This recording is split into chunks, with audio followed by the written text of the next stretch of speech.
Well, let's move forward and take a stock of what the market is doing right now. What has happened is that the small cap index is still in the green, but market is showing no clear signs of recovery right now.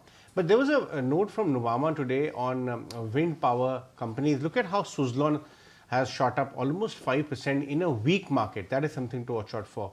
Even Inox, which was actually down 10% yesterday and 7% in the early part of the day, has recovered very sharply from day's low, almost breaking into the green. So watch out for these stocks in trade. But there is a very interesting turnaround which is at play as far as Imagicaworld is concerned. Yes, Imagicaworld visuals on your screen, and you may be wanting to check that when you're out in Mumbai. Jai Malpani, MD of Imagicaworld, is joining us now. The news, of course, is that they are raising 600 crores via a QIP.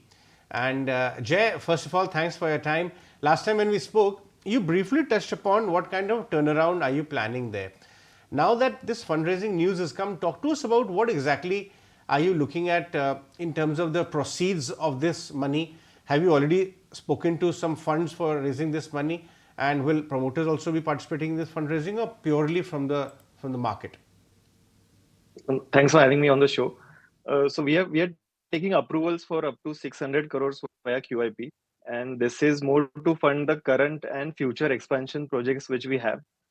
So our plan is to open one new park every year, and with the four operational parks and one more park in Indore which we are launching this year. So this is to fund the future and current expansion.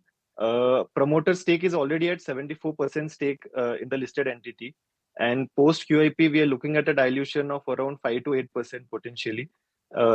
If we plan for any preferential allotment, we will update the market as and when the disclosures are done. But as of now, it is purely QIP approvals which we have taken. Point. So one new park every year. That is quite a aggressive expansion. Talk to us about how your own internal calculations look once this money is invested, and this rollout of new parks continue in year 3. What kind of top line and profit are we aiming at internally? What are your calculations suggesting? So four operational parks of Wet and Joy and Saitirth are already in Imagica from 1st of April.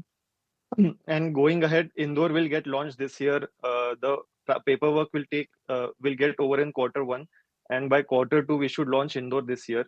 We also backed the PPP project in Ahmedabad, which is on the iconic Sabarmati riverfront, and it will become a landmark destination for all of Ahmedabad. So that will get added in FY26, and we are potentially talking to a lot of state governments like Punjab, Goa, Uttarakhand, to set up a big and small scale parks in each of their respective states. The state governments are very actively talking to us, and we hope to finalize some more parks in the coming year. So with the added numbers which we had disclosed in the presentation, from Jan trailing 12 months, this year we are around 400 crores of top line with 180 crores of EBITDA, and with Indore and Sabarmati getting added, we will further grow from there. Absolutely.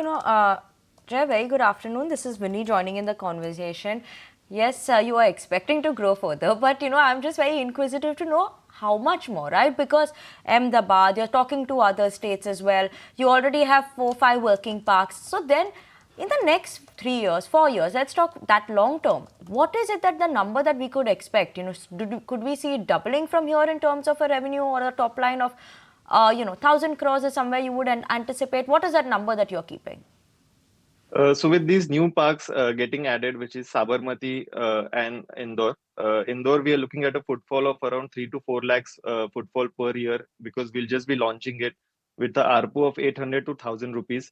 So that would again add up to 40 to 50 crores of top line to the overall Imagica top line. And Sabarmati is a phased project. So first phase will get launched next year, and the second phase will get launched the year after that. So it's a very new project for us. It's a more downtown development. So we'll see a lot more footfall, but the ARPUs will be less in that project, because it is a project where we see repeat footfalls. So see our footfall growing, our revenues going from 400 to 500 to 600 crores in the next 2 to 3 years, based on the number of parks we have.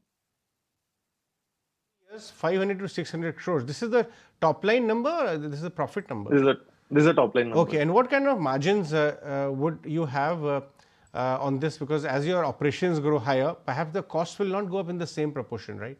As volumes start Yes, coming in. correct. So we are seeing a lot of operational leverage kicking in with the 5 new parks which we are already adding. So with the operating levers, the EBITDA margin will improve. We have improved from last year, and with the combined entities, we will see a margin of upwards of 45%. So our plan is to stay in the range of 45 to 48% in the next 2 to 3 years.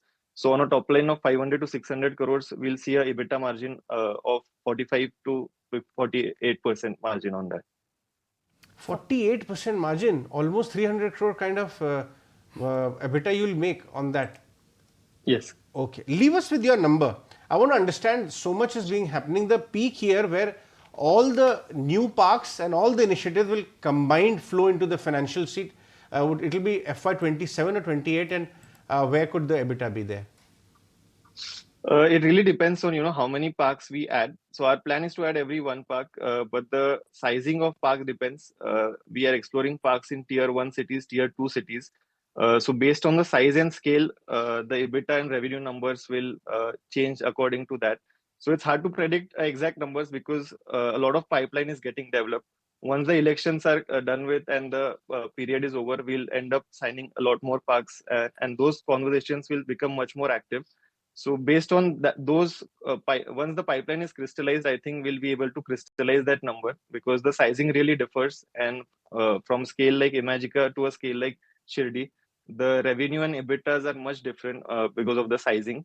So hard to predict for FY28, but I think once the elections are done, we'll have a much more clear view for the next 3 years for the newer parks which are there. Right, Jay, thank you so much for joining in with us, talking to us about the outlook of the company. That was the management of Imagicaworld talking about they see a 500 to 600 crore revenue over the next 2 to 3 years, and an EBITDA margin of 45 to 48% levels is what they are envisaging at there in the next couple of years. So yes, keeping an eye out on that.